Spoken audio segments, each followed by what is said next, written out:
Ադանա քաղաքում Օսմանյան կայսրության ամենամութ օրերին սկսվեց ողբերգություն, որը հիմք հանդիսացավ հայոց ցեղասպանության։ 1915 թվականին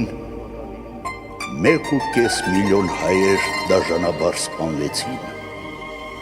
որովհետև չէին դադարում հավատալ Քրիստոսին։ Հայոց ցեղասպանությունը կազմակերպող ոճրագործները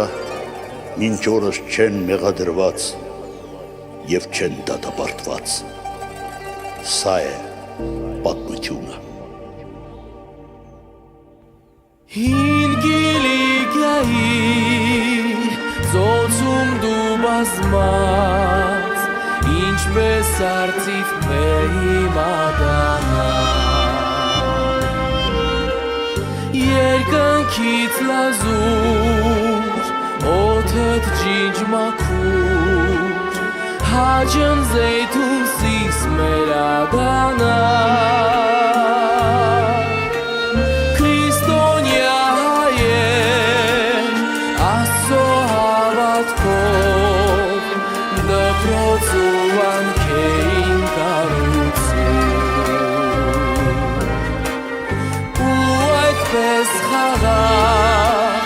հույս երազանքով, ապրում էին ու կերտում սիրով։ Հայատյաց սուրքը առնոտ աչքերով, ջնջեր էր ուզում հայրի սպար, ծածկոտ մոլեգին, թրերով զինված, եկան նրանք անպաշտպան մարդկանց վրա։ Չիչու աղաղակ լսվեց ամենուր, առնով ներկվեցին դաշտ ու սուր, ընկանան արդար ծերմանուկ ու մար, որն է մեղքը պատասխան չկար։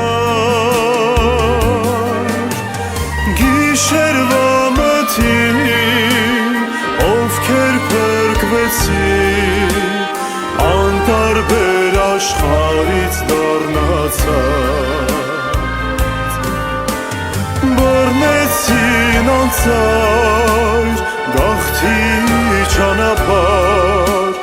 հույս հավատով լեցուն առ Աստված։ Անապատի մեջ արցունք աչքերով,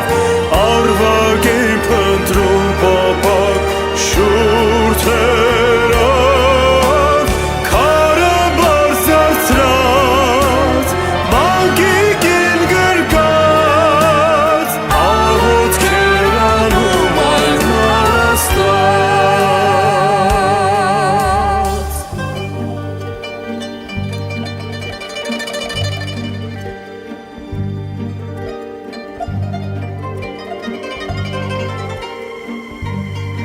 Հետապնդվողները հրաժարվեցին իրենց կյանքից և իրենց տեղը գտան Աստծո մոտ, հավիտենական կյանքում։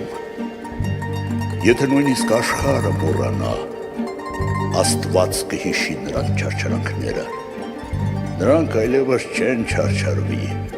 քանզի Աստծո միակ որդին,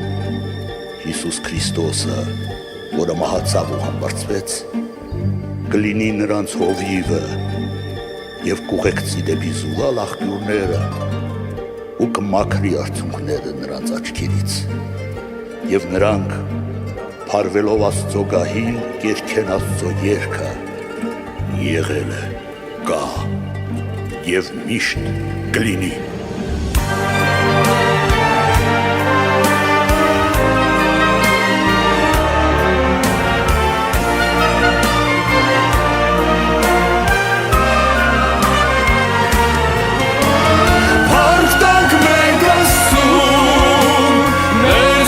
Քրիստոսին,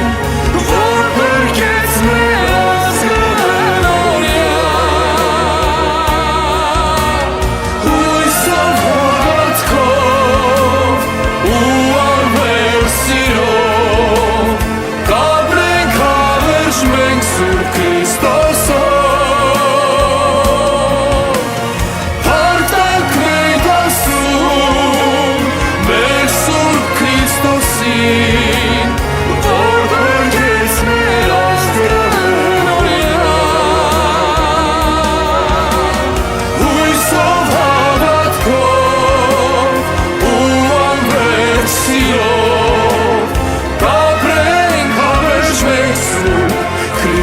Աստծո